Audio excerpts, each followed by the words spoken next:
Garden of Salvation. This raid came out with Shadowkeep, which means that it's a pretty old raid, so the fact that I'm making this now is a bit odd, but I do have a creative drive right now, and this is what I want to do, so you're just gonna have to deal with it. The Garden of Salvation is a Vex-themed raid where you take your relic thingy that you got from the Shadowkeep raid and track where its signal is pinging, which just so happens to be in the raid.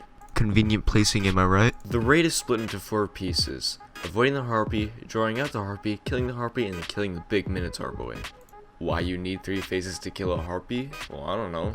Bungo said it, so it must be true. I'm going to explain some of the mechanics, but you know, this isn't a Dado tutorial, so it won't be super in-depth. The first part has you essentially kill Hydras, Cyclops, and other random ads so you can pick up Vex, Vomit, and Tether cubes. Simple? Yes. Boring? As all hell. My mind just can't wrap around why this part even needs to exist when we could go just straight to killing it. Now there is probably some lore mumbo jumbo behind it, but I couldn't care less. Even as a Warlock main, I couldn't care less. Now with all that being said, I'm gonna stick with a solid 6 out of 10. Now the second part has you either stick to a tower, tethering a box, so you can kill ads, or as you sticking to 2 towers, tethering 2 boxes and killing ads. Either way, this part is very straightforward, aka very boring. The only fun part to come out of this encounter is the Injux, which can easily killed by Xenophage in like 4 shots. Literally to the point where I don't even have to ask for the rotator to come to my tower to help me if I can just easily kill them in a single mag. And once you're done with that part of the encounter, everyone runs into the middle and tethers 1 box and kills ads. Sounds familiar? That's because it's literally the first part of the encounter, but everyone's doing it simultaneously in one small area.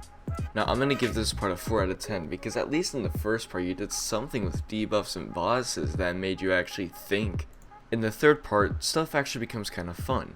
You're split up into 2 teams, Gambit and Eyes, where Gambit has to deposit motes into a tower and keep ads from sacrificing to it while you were trying to get the Harpy to come over to you and reveal its eye.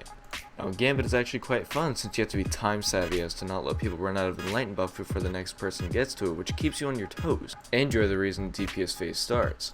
Eyes is kind of fun, but at the same time not really, since the only real callouts you are hearing are bosses moving or inner or outer. Until Gambit does DPS phase, all you really are doing is just babysitting the Harpy until it thinks it's playtime in which you stab its eye out. Now I'm gonna give this part a solid 7 out of 10.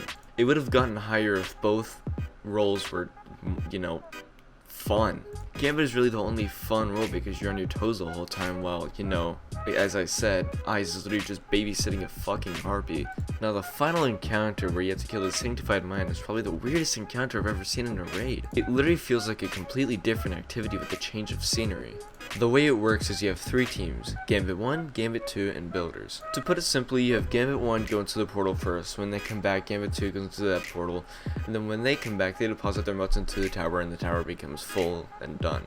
You then do the same thing but on the right side. Then comes DPS where you kill an Angelic and tether the boss to do DPS. With Builders, all that happens is when a portal is spawned for the Gambit team, the boss takes away a platform of which the Builders have to use the boxes to tether plus signs so they can get their platform back, all the while controlling ads. I'm gonna give this part a 7 out of 10 because I'm not the biggest fan about them reusing mechanics in the final boss fight. I mean, it's the biggest part of the raid. All in all, I'm gonna give this raid about a 6 out of 10 since the first 2 parts were really lackluster, but it kinda brought it back in the last 2, especially the last one.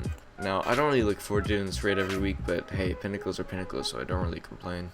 Now that's all for this rating video. I'm not sure if I'm gonna rate the other raids, but I mean, you know, I haven't decided whether I'm gonna do it or not, but if I do, then, you know, you'll find a video on my channel about them, so look forward to that if that happens. But yeah, I hope you guys enjoyed it, and I'll catch you on the next one. See ya.